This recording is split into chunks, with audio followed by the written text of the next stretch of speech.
Menimbang siapa pantas jadi kiper utama lawan Jepang, Emil Audero atau Marten Paes. Penampilan gemilang Emil Audero dalam laga krusial melawan timnas Cina menjadi sorotan utama dalam kemenangan timnas Indonesia di Stadion Utama Gelora Bung Karno, Jakarta, Kamis malam, 5 Juni 2025.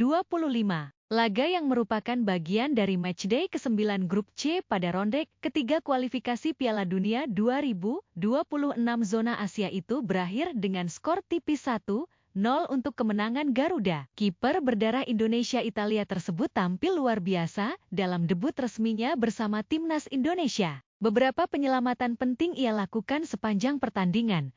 Namun yang paling menentukan terjadi di awal babak kedua, tepatnya menit ke-47. Saat itu, Cina melancarkan serangan cepat dan melepas tembakan keras dari luar kotak penalti. Namun, Emil Audero dengan refleks tajam berhasil mengamankan bola dengan sempurna. Performa apik itu membuktikan bahwa keputusan pelatih Patrick Kluivert untuk menurunkan Emil bukanlah perjudian, melainkan langkah tepat dalam kondisi krusial. Apalagi laga ini sangat penting untuk menentukan kelanjutan langkah Indonesia menuju babak selanjutnya. Emil Audero yang lahir di Mataram, Nusa Tenggara Barat, pada 18 Januari 1997, baru saja resmi menjadi warga negara Indonesia pada 10 Maret 2025.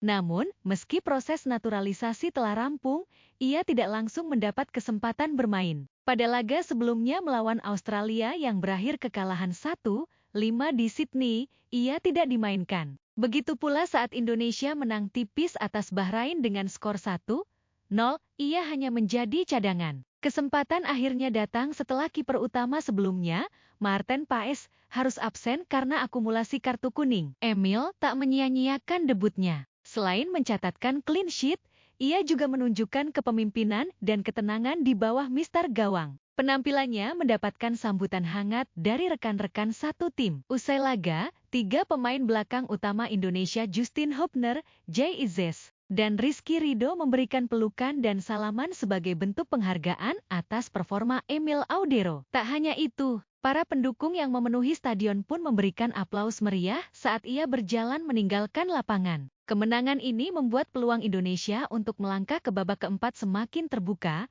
meskipun masih harus menghadapi tantangan berat. Laga pamungkas grup akan mempertemukan Indonesia dengan raksasa Asia, Jepang, pada 10 Juni mendatang. Pertandingan itu akan menjadi penentu nasib Garuda dalam perebutan tiket ke babak selanjutnya. Kini publik mulai bertanya-tanya, siapa yang akan dipercaya menjadi penjaga gawang utama saat menghadapi Jepang? Emil Audero yang tampil sempurna saat melawan Cina, atau Marten Paes yang sudah memiliki pengalaman lebih bersama timnas? Secara statistik, Marten Paes unggul dalam jumlah penampilan. Sejak resmi menjadi WNI pada 30 April 2024, ia sudah mencatat 8 caps dan menjadi bagian penting dalam perjalanan timnas di kualifikasi. Meski sempat kebobolan 5 gol saat menghadapi Australia, perannya tetap krusial dalam menjaga asa Garuda melangkah jauh. Di sisi lain, Emil Audero membawa segudang pengalaman dari Eropa. Ia sempat menjadi bagian dari klub besar seperti Juventus dan Sampdoria, serta terakhir memperkuat Como di Serie A. Bahkan,